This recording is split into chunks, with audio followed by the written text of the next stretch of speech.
네, 감사합니다. 오늘은 사도행전 강의 85번째 시간, 사도행전 13장 23절 본문으로 약속하신 대로라는 제목으로 말씀 나누겠습니다. 우리나라 사자성어에 여러분 견지망월이라는 그런 사자성어가 있습니다. 한번 스크린 보여주세요. 볼견자에 손지자 그리고 이질망 달월자를 쓰는데요. 말 그 뜻대로 글씨 그대로 보면 손을 보느냐고 달을 잊어버렸다라는 뜻이에요. 손가락을 보느냐고 달을 잊어버렸다. 이게 원래 불교에서 나온 말인데요. 그러니까 달을 보라고 손가락을 이렇게 가르쳤더니 보라는 달을 안 보고 뭐를 본다? 손가락만 보더라. 본질을 보지 못하고 그 보라고 한 그저 수단이고 이건 방편일 뿐인데 이 손가락만 쳐다보더라. 그것을 일컬어 견지망월이라고 해요. 그래서 본질을 못 보고 말하는 본뜻, 참뜻은 깨닫지 못하고 그 겉으로 드러난 것만 알아보는 그것을 참뜻으로 아는 그것을 빗대서 하는 말이거든요.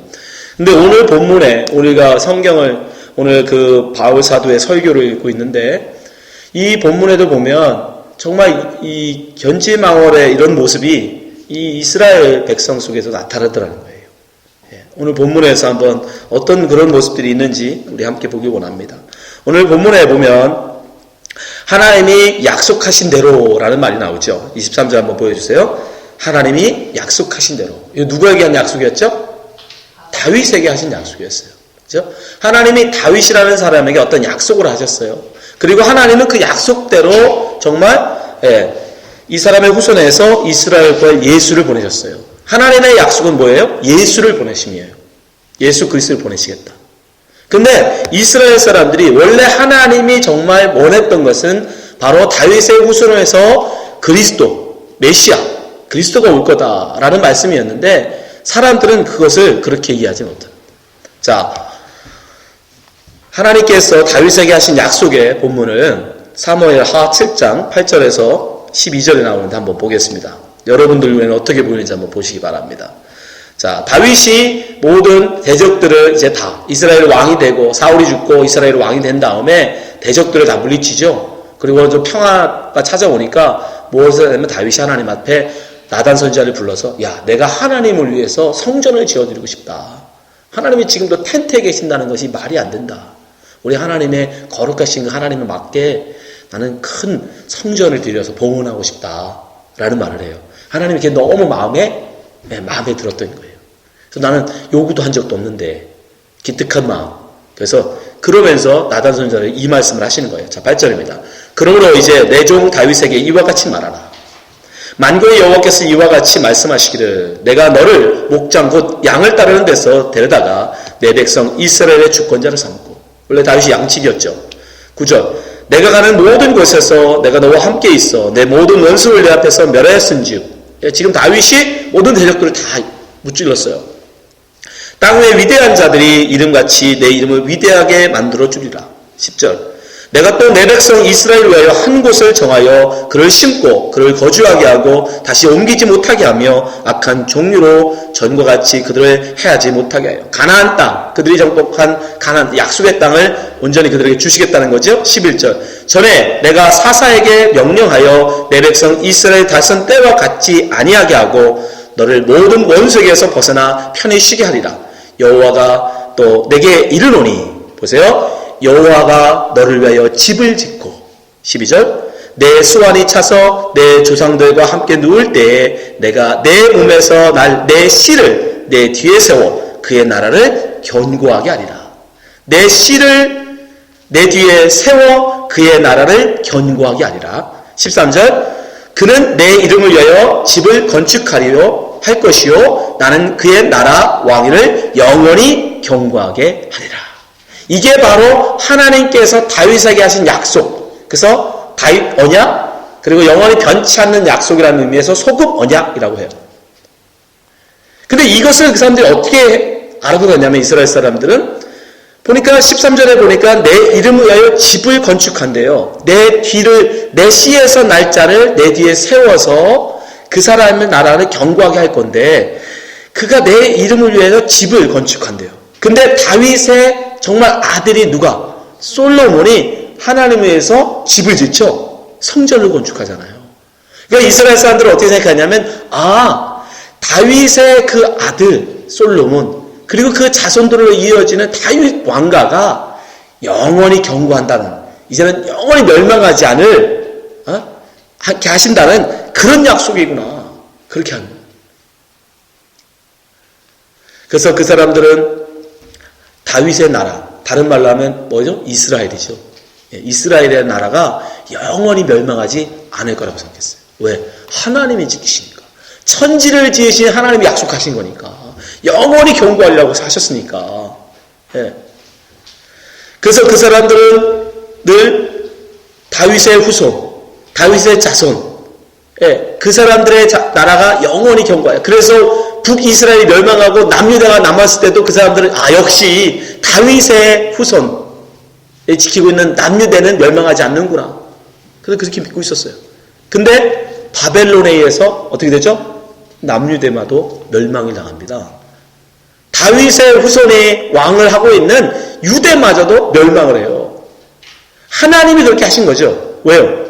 야, 그 뜻 아니야. 다윗의 그 혈통으로 이어지는 그 왕, 정말 그 몸에서 난 그 왕을 세운 나라, 그 이스라엘 나라를 내가 영원히 세우겠다는 게 아니야 라는 걸 사실은 역사적으로 보여주시려고 일부러 바벨론으로 들어서 남유대까지 다 멸망시키신 거예요. 그리고 솔로몬이 세운 성전마저 다 불태워버리신 거예요. 다 보여주셨어요. 야, 그게 아니야. 그 뜻은 내가 가르쳤던 거, 내가 정말 보라고 한 건 달이야, 달. 근데 사람들은 손가락만 쳐다보고, 정말 내가 너에게 약속한 내 씨, 그건 아브라함에게도 하셨던 약속이잖아요. 내 씨, 내 자손, 아들.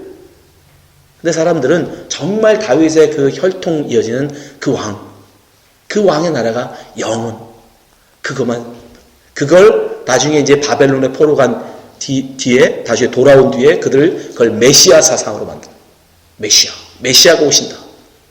다윗의 왕으로 기름 부음 받은 그리스도가 오신다. 그가 오면 우리가 지금은 나라가 없지만 다윗이 세웠던 그 나라를 하나님이 분명 다윗을 통해서 약속하셨으니까 회복할 거다. 그리스도가 오시면 다윗이 정복했던 그 넓은 영토를 다시 회복할 거다. 그렇게 발전해요. 그게 바로 메시아 사상이에요. 그래서 그들은 예수님 오실 때만 해도 어떻게 해요? 조금 뭔가 좀 범상스럽지 않은 뭔가 좀 특별한 사람만 나타나면 제일 먼저 쫓아가서 뭐라고 불러요? 네가 그 그리스도냐? 네가 그 온다고 한 하나님이 약속한 그 그리스도냐? 끊임없이 물어요. 왜요? 여러분 생각해보면 정말 그들이 하나님 말씀을 굉장히 고대해서 그런 겁니까? 하나님 말씀을 너무 간절히 고대해서 메시아가 오기만을 기다린 걸까요?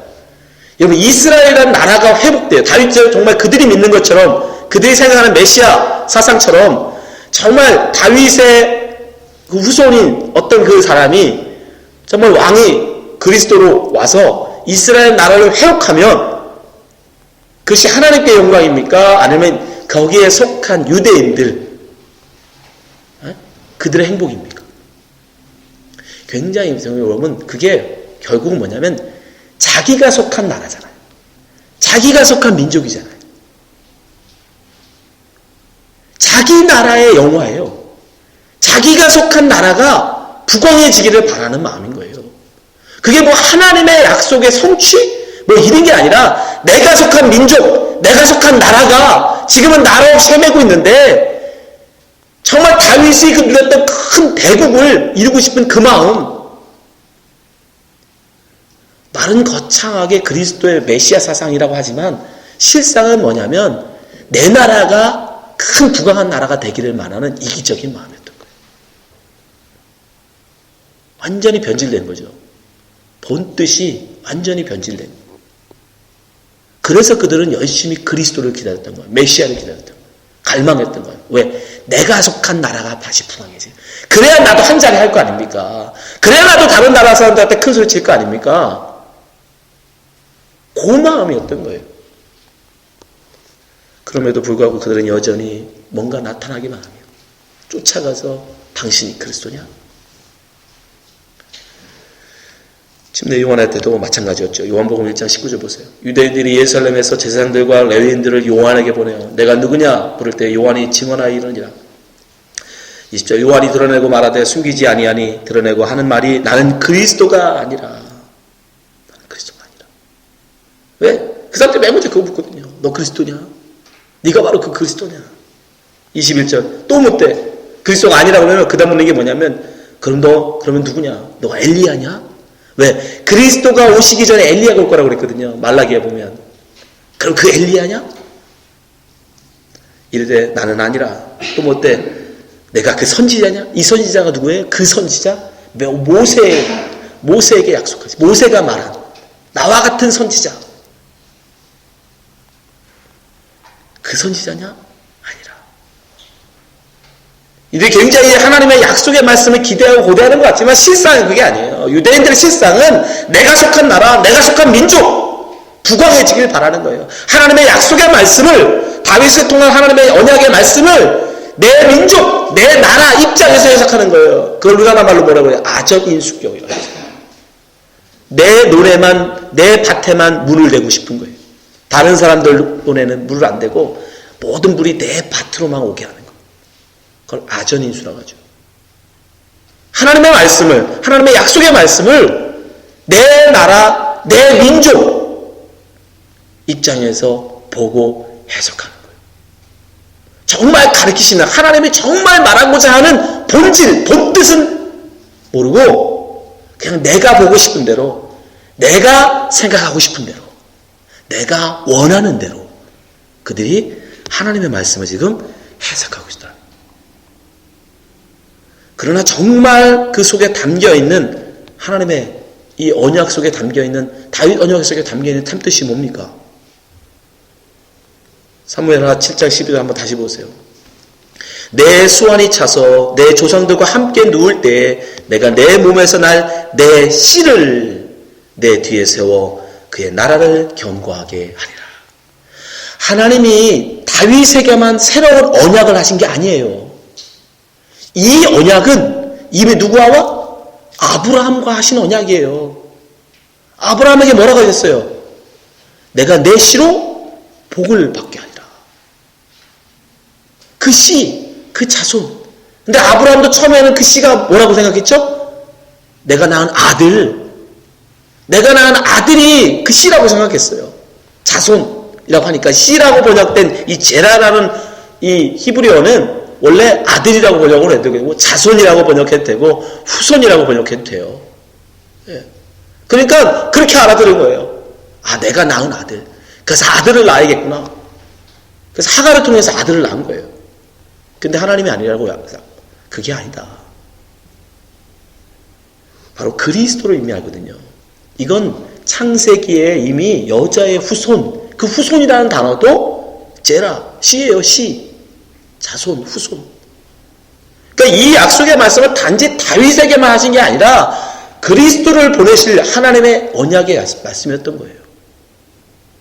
근데 그것을 사람들이 못 알아들었던 거죠.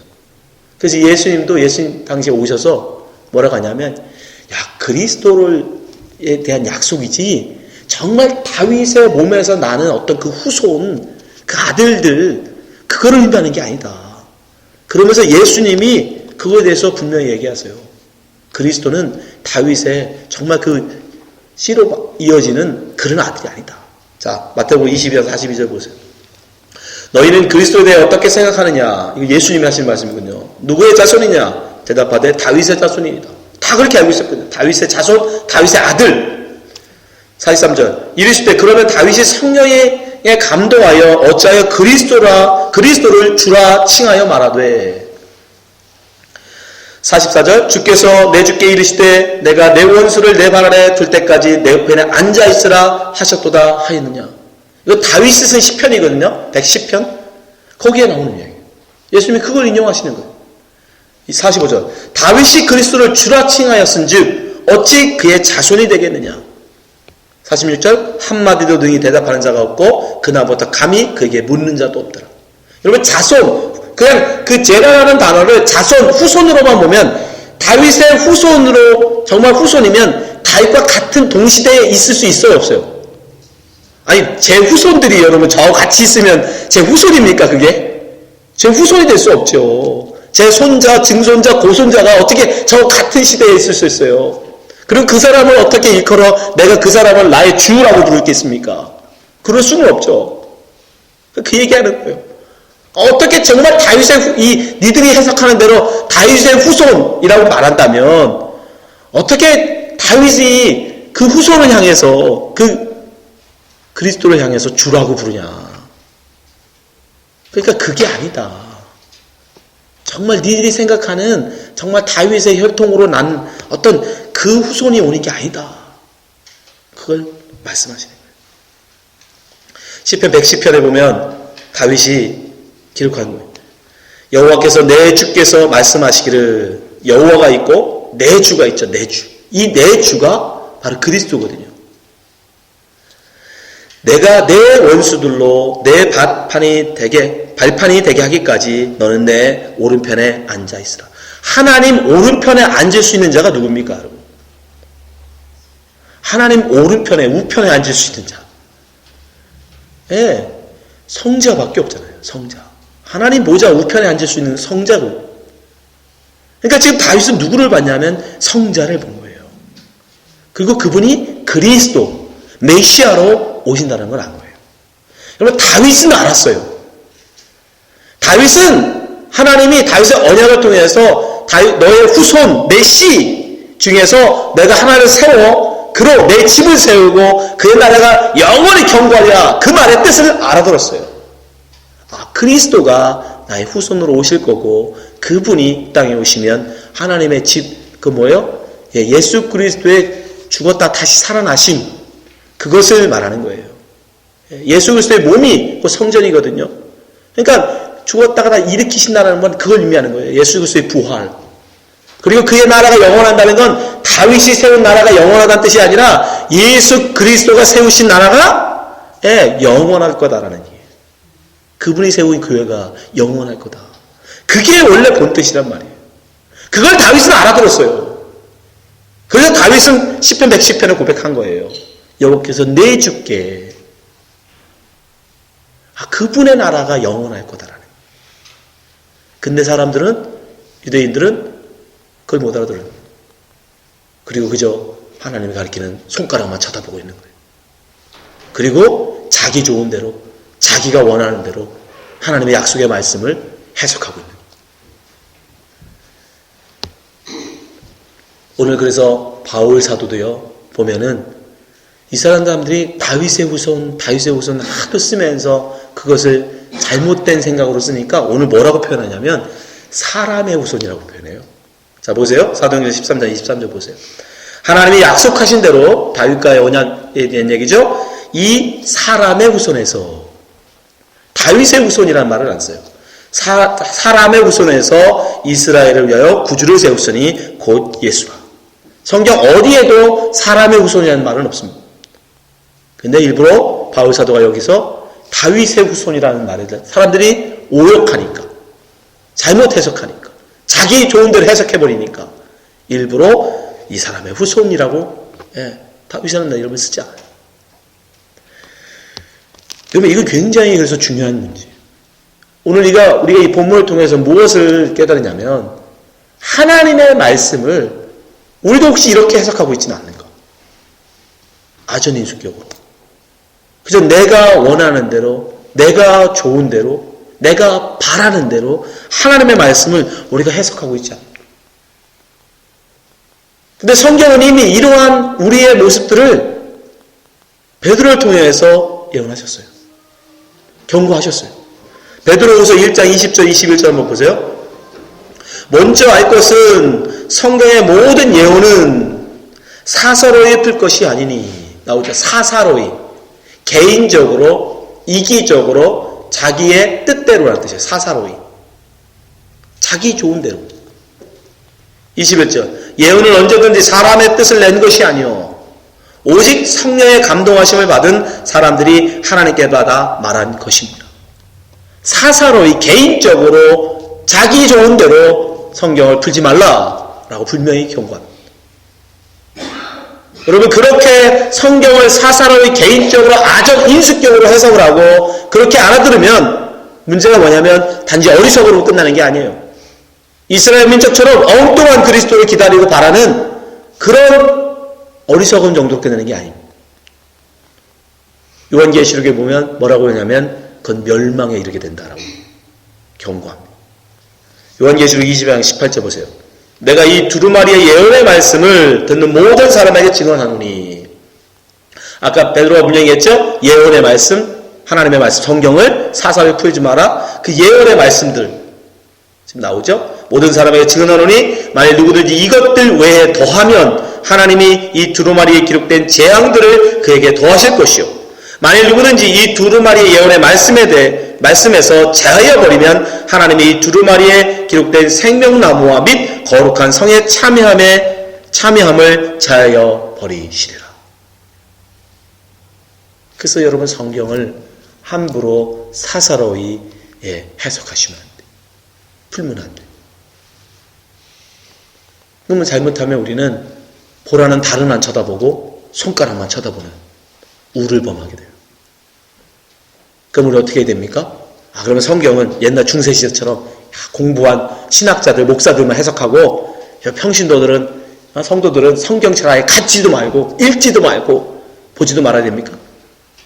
한때 그런 때가 있었어요. 교회에서 사사로이 풀어서 제일 잘못된 해석할까봐 모든 사람이 성경을 못 갖게 했어요.